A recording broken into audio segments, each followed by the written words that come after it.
Tropiclo S আসসালামু ointment. আলাইকুম viewers.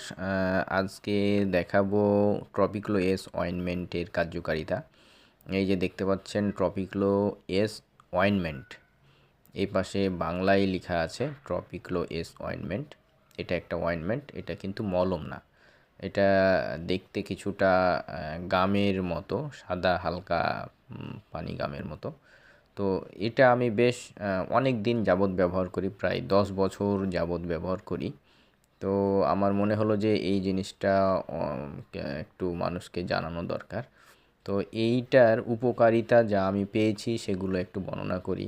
যে আমি যে কোনো কাটা, ছোটোখাটো কাটা, তারপরে হয়তো আঁচড়ে গিয়েছে, বা শরীরে বর্ন বের হয়েছে, তারপরে পা ফেটে গিয়েছে, বা কাঁটায় পা ফুটো হয়ে গিয়েছে, অথবা নখ কাটতে গিয়ে হাত হালকা কেটে গিয়েছে। তো এইরকম যে কোনো ধরনের ছোটোখাটো বিষয়ে যদি এই মলমটা ব্যবহার করা যায়, খুব দ্রুত সেবা পাওয়া যায়।